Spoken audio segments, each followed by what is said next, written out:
성도 여러분 반갑습니다. 오늘은 예배의상, 예배모범 마지막 시간이 되겠습니다. 공적 금식과 공적 감사일 그리고 부록으로 공예배를 드리는 날과 장소에 대해서 한번 같이 살펴보도록 하겠습니다. 먼저 공적 금식의 관하입니다. 어떤 크고도 주목할 만한 심판이 백성에게 내려졌거나 닥칠 것이 분명하거나 혹은 비상한 도발이 널리 알려져서 당연시될 때에 또는 어떤 특별한 복을 구하여 얻기 원할 때 공적인 금식을 하는 것, 하루 종일 계속되는 거요. 하나님께서 그 나라 백성에게 기대하시는 의무다라는 것이죠. 경건한 금식은 전적인 금욕을 필요로 합니다. 모든 음식뿐만 아니라 모든 세상적인 일, 말, 생각, 모든 육적인 기쁨, 그와 같은 것들로부터 비싼 옷이라든지 장식품이라든지 그 밖에 그와 같은 것들을 금식 기간에는 멀리하고, 더욱 멀리해야 할 것은 화려한 옷차림이나 음탕한 습관이나 몸짓, 그 밖에 남녀간의 장신구와 같이 본질과 용도에 있어서 수치스럽고 불쾌한 것은 더욱더 멀리해야 된다, 그렇게 하고 있습니다. 그러고서 중간에 금식이 끝날 때까지 지탱할 수 없을 정도로 막 기절하고 이렇게 하는데 막 계속 금식하고 그러지는 말고 그 경우에는 조금 먹어서 생명을 유지할 수 있도록 조금 관대하게 할 필요가 있다라는 것입니다. 군하기로는 모든 목사는 그들의 위치에서 부지런히 그리고 열심히 책망해야 하는 바, 사안이 발생할 경우 특별하게 금시할 때는 사람을 고려하지 말고 다른 때와 마찬가지로 그리해야 된다. 공적인 모임 전에 각 가정과 개인은 이토록 엄숙한 일을 준비하기 위해서 개인적으로 모든 종교적 주의를 기울이고 모임에 일찍 가도록 한다. 그리하여 형편에 따라 하루에 많은 시간을 사용해야 됩니다. 무엇했습니까? 공적인 성경 읽기, 말씀 선포, 시편 찬송을 함께 부르는 것, 그러한 의무에 부합하는 감정을 불러일으킬 만한 것을 하는 것이 적합하다. 그러나 특별히 기도하되 다음과 같은 취지로 혹은 다음과 같이 기도한다.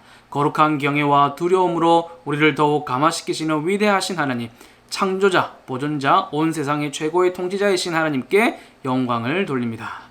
하나님의 넓고 크고 사랑이 넘치는 자비가 특별히 교회와 국가에 넘침을 아오니 우리의 마음을 하나님 앞에서 더욱 효과적으로 부드럽게 하시고 낮아지게 하소서.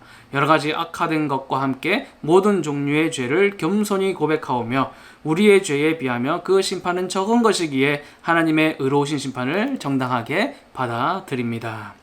그러나 또 겸손히 또 간절히 하나님의 자비와 은혜를 간구하오니 우리에게 교회와 국가, 왕과 모든 권세자들 그리고 다른 이들, 우리가 꼭 기도해야 할 사람들을 위하여 간구합니다. 다른 때보다도 더 특별히 끈질기게 범위를 넓혀가며 구합니다. 그냥 흐지부지 되지 말고 끈질기게 하라고 이야기하고 있죠. 우리가 필요로 하고 기대하는 복을 얻는 것과 느껴지고 두렵고 마땅히 받을 악으로부터 구해주실 것과 용서와 도움을 받기 위해 하나님의 약속과 선하심을 믿음으로 바라게 하시며 이와 함께 우리 자신을 전적으로 포기하면서 우리를 완전하고도 영원히 주님께 드리게 하소서. 자, 이 모든 것에 있어서 목사는 하나님을 향한 백성의 입이다. 하나님의 말씀을 대언하는 입으로서 그 모든 것을 진지하게 그리고 미리 생각해보고 진심으로 말해야 하고, 이로써 목사와 백성 모두 다 감독을 받고 녹아주되 특별히 죄로 인하여 슬퍼하게 될 것이요 진실로 깊은 겸손과 영원히 괴로워하는 하루가 되게 한다. 읽을 성경과 설교할 본문을 특별히 선택하여 듣는 자들의 마음에 가장 잘 역사하도록 하고 그날 특별히 주어진 일을 잘 수행할 수 있도록 그들로 하여금 겸비와 회개를 최고로 잘하도록 한다. 각 목사의 관찰과 경험에 따라 회중에게 구체적인 것을 강조하는 것은 목사가 설교하는 대로 회중을 바르게 하고 고치는 데에 가장 도움이 된다. 공적인 의무를 마치기 전 목사는 자기와 백성들의 이름으로 자기와 그들의 마음을 주님께로 이끌어 그들 가운데 잘못된 것은 무엇이든지 고치려는 목적과 결심을 고백하고 특별히 눈에 띄게 잘못한 죄에 대해서는 더욱 그리하여 하나님께 가까이 나아가고 이전보다 더욱 새로운 순종으로 하나님께 가까이 성실하게 행해야 한다.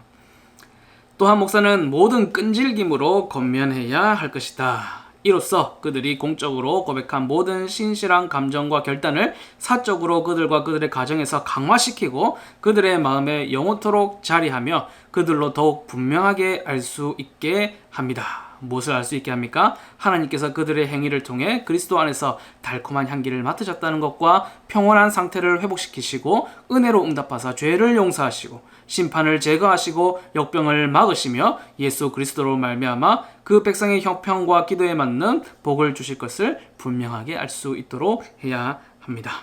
권위에 따라 명령된 엄숙하고 일반적인 금식 외에도 우리가 판단하기로 회중들은 금식일을 다른 날에도 지킬 수 있는데 하나님의 섭리가 특별하게 임하였을 때에 그럴 수 있습니다. 또한 가족들도 그렇게 할 수 있습니다. 다만 그들이 속한 회중이 금식으로 모이는 때나 예배에 있어서 다른 공적인 의무를 행할 때에는 그날은 피해서 하도록 하는 것이 좋겠다. 그렇게 이야기하고 있습니다. 지금까지 예배 모범의 본문을 통해서 보았듯이 공적 금식일이란 무엇인가? 로마 가톨릭 교회의 정책은 교회력을 굉장히 중요하게 여겼습니다. 그래서 교회력에 따라서 주요 절기마다 금식을 하도록 가르쳤습니다.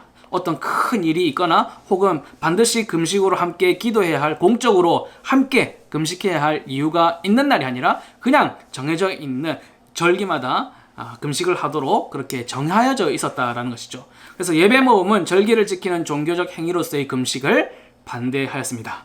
교회가 필요하다고 판단한 때에 공적 금식을 선언할 수 있다고 판단을 했던 것이죠. 의례하는, 늘 하는, 꼭 해야 하는 그런 금식이 아니라 중요한 이유가 있을 때 우리가 함께 금식하며 공동으로 기도할 필요가 있을 때에 하도록 했다는 것이죠. 그래서 금식일이 끝나도 금식과 같은 마음, 그때의 마음으로 앞으로 계속해서 가정에서도 또 밖에서도 살아갈 것을 강조해 왔다라는 것입니다. 이 금식이라는 것이 그저 밥을 굶는 것이 아니라는 것이죠. 무엇을 하지 않느냐, 그것도 중요하지만 무엇을 할 것이냐의 문제가 더욱 중요할 수 있는 것이죠. 금식을 통해서 진정한 경건을 실천하는 것, 무엇을 안 하는 게 아니라 경건을 실천하는 것을 더 중요하게 생각해야 합니다. 겸비하고 회개하고 돌이키고 세상의 일과 육체적 쾌락으로부터 돌아설 것을 우리가 실천해야 된다는 것이죠. 단지 굶는 거, 그것은 불신자도 가능한 일입니다. 요즘에는 간헐적 단식이라고 해서 다이어트를 위해서 금식하기도 하는데 누구나 할 수 있는 일이죠. 그러나 우리가 하나님 앞에서 기도하기 위해서 금식한다는 것은 아주 다른 이야기입니다. 위급한 때에 하나님의 도우심이 간절히 요구될 때 다른 만족을 주는 것들, 나에게 배부름과 평안함과 육신의 힘, 이런 것을 주는 그런 소스들을 끌어내고 간절히 구하는 겸손한 마음과 자세가 필요하다라는 것이죠. 나에게 오직 하나님만이 생명줄입니다 라는 그런 고백이 담긴 것이 바로 우리의 금식이다 라는 것이죠. 다음으로 공적 감사일에 대한 것입니다. 그러한 날을 지킬 때에는 일정한 기간 전에 그날을 알려 사람들이 더 잘 준비할 수 있도록 해야 합니다. 그날이 되면 회중은 함께 모이고 목사는 권면의 말씀으로 시작하여 회중이 할 의무에 대해 사람들의 마음을 불러일으켜야 합니다. 모임의 특별한 때에 따라 하나님의 도우심과 복을 구하는 짧은 기도와 함께 그렇게 합니다. 그 다음 목사는 간결하게 얘기합니다. 우리가 받은 구원과 긍휼에 대하여 혹은 회중이 모인 동기, 우리가 왜 모였는지에 대해서 간결하게 이야기를 해줍니다. 그래서 모든 사람이 잘 이해하고 마음에 새겨서 더욱 감명을 받을 수 있도록 이야기를 해야 된다.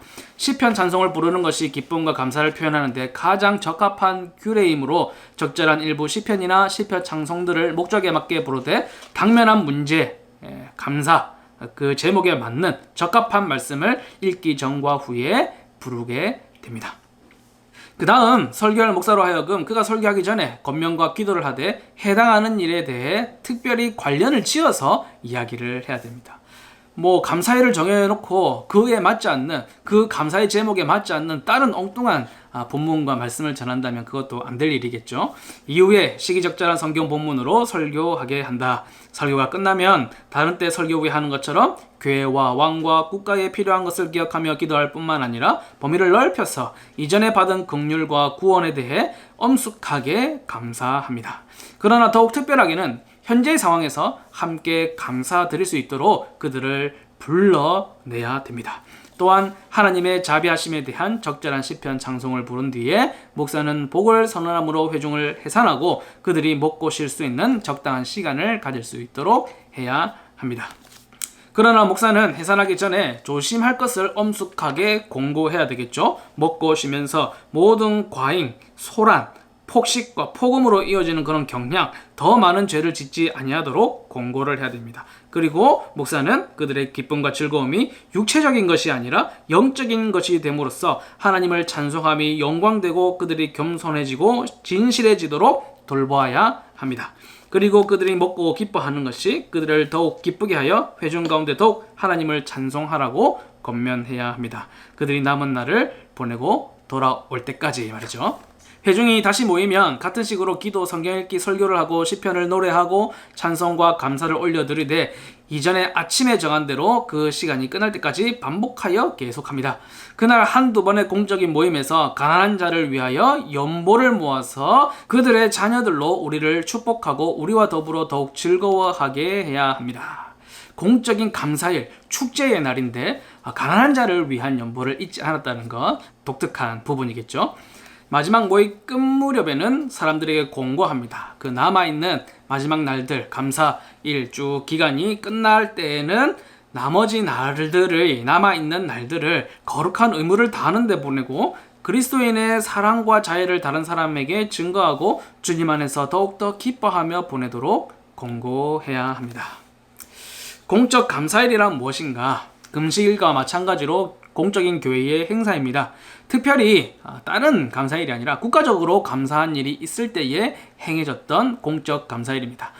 감사주일이 아니라 감사일, 한 주면 한 주 이렇게 기간을 두고 했던 것이기 때문에 국가적인 감사한 일이 있을 때 그랬던 것이죠. 그런데 그 이후로 세계제 1차 대전, 2차 대전, 세계 대전으로 인해서 이 집단주의가 이기심하고 섞였을 때 무슨 일이 생기게 되는지 그 실패에 대한 두려움, 그런 것이 사람들의 DNA에 남게 된 것 같아요. 그래서 현 시대에는 굉장히 어려운 일입니다. 우리나라만 생각해 보아도 자신의 정치적 이념이라든지 성향이라든지 그 다른 면들이 있기 때문에 국가에 일어난 일에 대해서도 각양각색의 의견들이 있단 말이죠. 그런데 그것을 하나로 모아서 이것은 감사한 일이다 라고 감사일을 정하기에는 굉장히 어려운 일이 되었다는 것입니다. 노예나 총회 차원에서 공감이 이루어지기라는 것은 참 현실적으로 어려운 일이라는 것이죠. 안 좋은 문제가 터지면 노회에서 총회에서 다루게 되는데 우리가 감사해야 할 일들이 생기게 되면 참 이것을 하나로 마음을 모으는 데에는 좀 어려움이 있을 수 있다는 것이죠.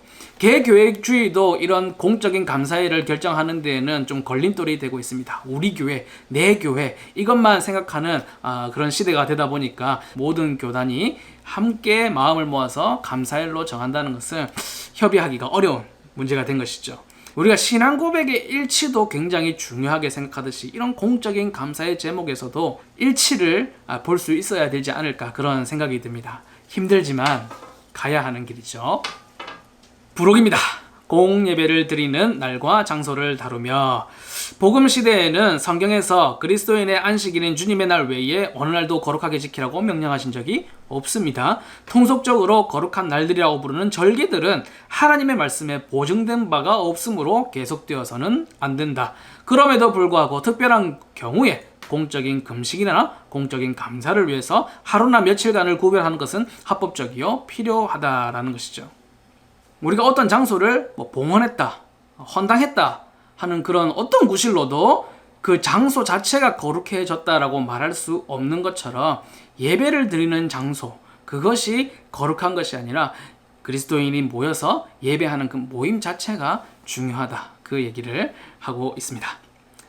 예배는 몇 시에 드려야 될까요? 성경이 구체적으로 명시하지 않습니다. 예배의 환경에 대해서는 이렇다 저렇다 하는 얘기가 없는데요. 그리스도인의 분별에 따라서 선택하면 될 것 같습니다.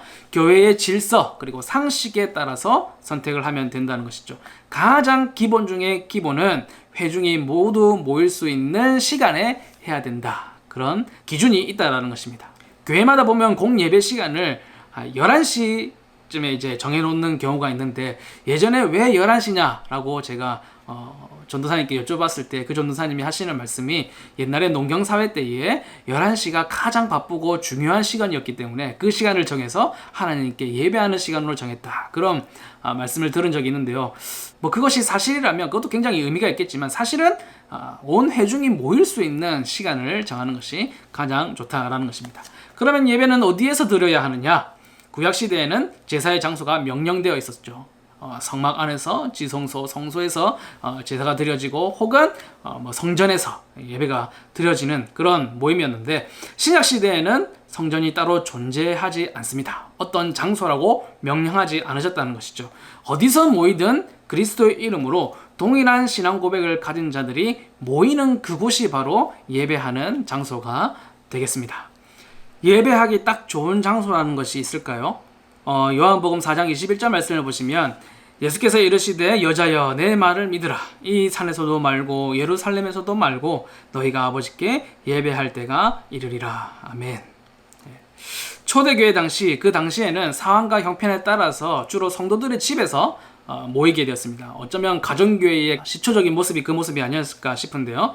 웨스트민스터 신앙법에서 제21장 종교적 예배와 안식일에 관하여의 제6절에는 다음과 같이 고백합니다.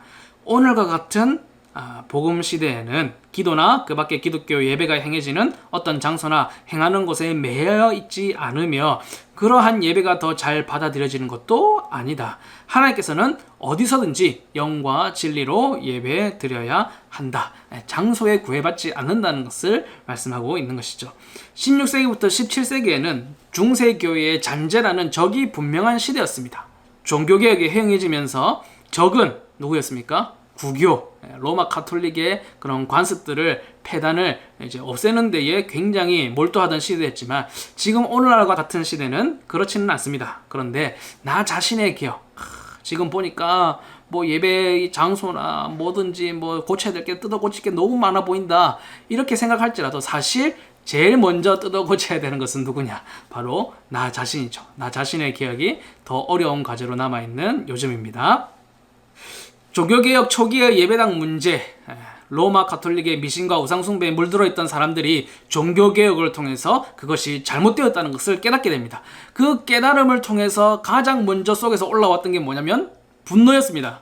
종교개혁 초기에 성상들, 값비싼 상징물들로 가득한 성당 건물을 깨부수기 시작하면서 사회적 갈등이 고조되었습니다. 이 운동을 성상 파괴 운동이다 그렇게 이야기를 하는데요. 점차 종교개혁이 완성이 되어 가면서 그렇게 과도했던 그런 흥분은 가라앉고 쓸모없는 장식만 제거하거나 검소하게 개선을 해서 기존 교회당을 그대로 사용하기 시작하였습니다. 임직식은 언제 하는 것이 좋을까요? 임직식을 평일에 하는 경우가 있습니다. 왜 그러냐면 잔치로 생각하기 때문이죠. 잔치는 직분을 받는 것이 개인의 영광이다 라고 생각을 하기 때문에 내가 잔치를 연다 라고 생각하는 거죠. 그리고 주일에 하면 이웃을 초청하기가 어렵기 때문에 그들도 예배를 드리고 있으니까 어렵기 때문에 평일날 하는 것을 아주 기본적으로 생각하는 교회들이 있습니다. 목사의 임직도 마찬가지입니다. 노회가 월요일, 화요일 이렇게 하는데 대부분 월요일 날 목사 안수를 진행하게 되는데 사실은 주일에 공예배 중에 교회에서 하는 것이 바람직하다. 목사뿐만이 아니라 모든 임직, 모든 직원들의 임직식은 주일에 하는 것이 마땅합니다. 왜냐하면 임직이라는 것이 직분이라는 것이 직분자 그 사람을 위한 것도 아니고 가족과 친지를 위한 것도 아니고 오직 무엇을 위하여 세워지는 것입니까? 교회를 위하여 직분자가 세워지는 것이기 때문에 모든 교회의 회중 앞에서 직분자는 서약을 하고 또 회중도 그 직분자 앞에서 당신과 함께 동역하면서 이 교회를 아름답게 세워가겠습니다 라고 서약하는 그러한 예배의 순서가 되어야 된다라는 것입니다. 자, 그러면 절기는 어떻게 해야 될까요? 절기를 지켜야 될까요? 사순절, 고난주간, 부활절, 승천절, 성령 강림절, 대림절, 주연절, 성탄절 이렇게 우리가 잘 알고 있는 그런 절기들도 있고 주님 세례축일, 삼위일체 대축일, 대림절, 그리스도 왕 대축일 이런 로마 가톨릭의 아주 생소한 그런 절기들도 있는데 절기는 사실 모든 것이 기본적으로 로마 가톨릭 교회의 전통입니다. 종교개혁자들은 이 절기가 가져다주는 폐단에 대해서 굉장히 비판을 많이 했습니다. 특히 칼빈은 사순절을 지키는 방식이 겉으로는 그리스도를 따른다고 하지만 사실은 사람의 선행을 강조할 뿐이다. 굉장히 미신적인 풍습이다 라고 비평을 했었고요. 스위스 개혁자였던 쯔빙글리는 사순절의 그런 금식 정통 때문에 그것 때문에 이제 종교개혁을 나서게 되는 계기가 되었습니다. 그에 져서 성택과 음식의 자유에 관하여 라는 책을 쓰면서도 이 내용이 사순절 금식에 대한 비판이 담겨 있습니다. 그렇다면 우리가 대표적으로 잘 알고 있는 성탄절은 어떨까요? 성탄절이 며칠인지 아십니까? 12월 25일이다. 그렇게 말씀을 많이 하실 텐데 사실 예수님이 언제 태어나신지에 대해서는 성경에서 얘기하지 않습니다. 몇 날 며칠인지 얘기하지 않으시고 굳이 그 상황을 유추해 봤을 때 추측을 하자면 5월에서 6월쯤이 될 것이다 라는 것입니다. 그런데 어쩌다가 12월 25일이 되었느냐, 뭐 중간에도 여러 가지 과정이 있었지만 결정적으로 354년에 교황 리베리우스가 태양신의 축일이었던 그날을 예수의 탄생일로 선포를 했습니다. 12월 25일이 태양신의 생일에서 예수님의 생일로 바뀌게 된 것이죠. 어떻게 보면 좀 의미가 있을 수도 있을 것 같습니다만은 어쨌든 종교개혁자들과 청교도들은 대체로 성탄절을 지키는 것에 대해서 반대했습니다. 왜냐하면 그날이 지나치게 우상화되었기 때문이죠. 1574년 도르트 총회에서는 성탄절을 폐지하고 주일로 만족하라라는 급진적인 결정을 내린 적도 있습니다. 그리고 3년 뒤인 77년에는 총회에서 부활절, 성탄절 등 미신적인 절기 때에 성찬을 집례하는 목회자와 강독자는 성직을 박탈해야 된다라고 경고를 할 정도였습니다. 미국으로 건너갔던 청교도들 역시도 성탄절을 지키지 않았습니다. 1659년 매사추세츠 법령에는 12월 25일을 성탄절로 경축하는 사람들에게 벌금형을 내릴 정도로 그 절기를 지키지 않을 것을 강력하게 경고했다라는 것이죠. 신자들을 미신적인 이해로부터 격리시키고자 하는 선한 뜻에서 이렇게 좀 급진적인 그런 판단들을 했었던 것인데, 정통적 개혁주의 교회는 성탄의 세속화에 대해서 굉장히 경계를 가졌고 성탄 트리를 만든다든지 뭐 나무에다가 솜을 막 이렇게 쌓는다든지 그렇게 하지 않았습니다. 종교개혁자들과 청교도들의 이 선한 의도가 무엇인지를 우리가 받아들여야 된다는 것이죠.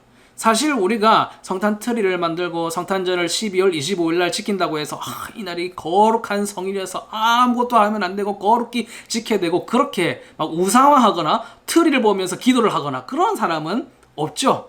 없지만 그 정신은, 그 선한 의도는, 그것을 굉장히 경계했던 신앙의 선배들이 무슨 마음가짐이었는지를 우리가 배울 필요는 있겠습니다.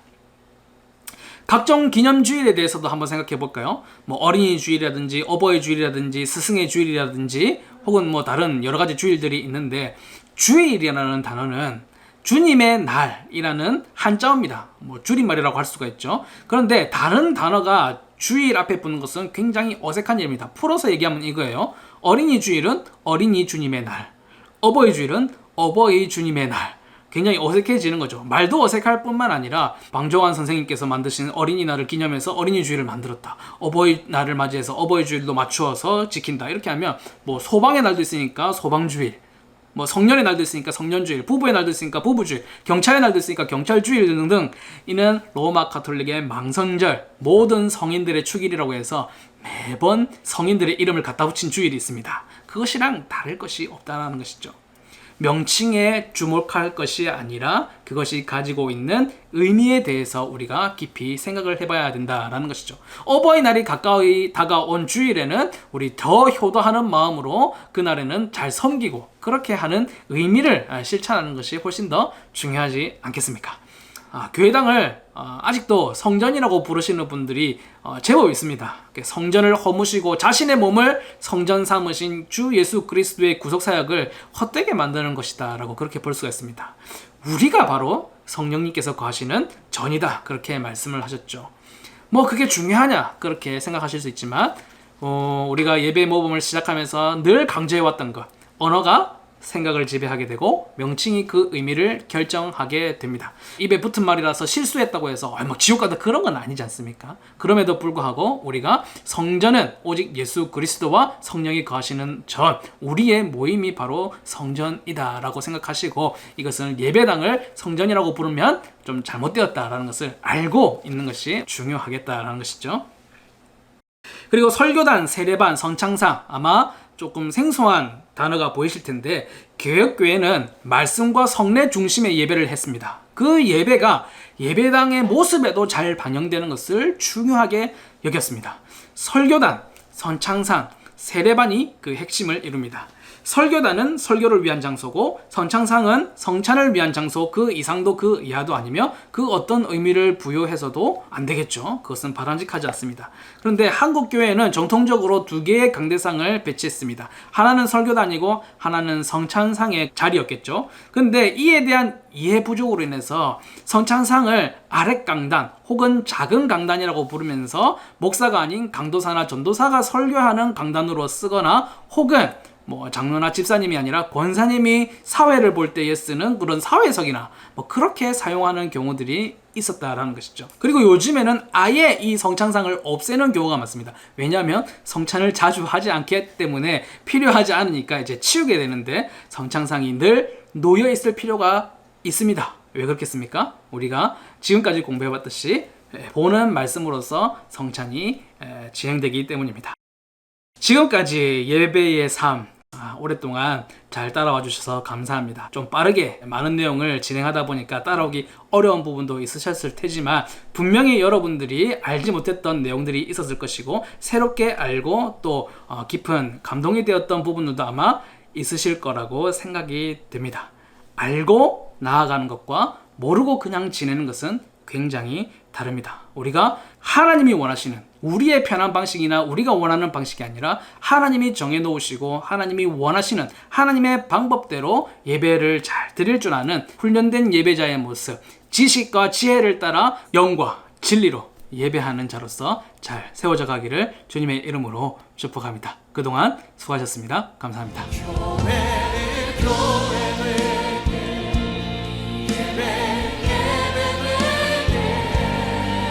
우리를 사용하소서.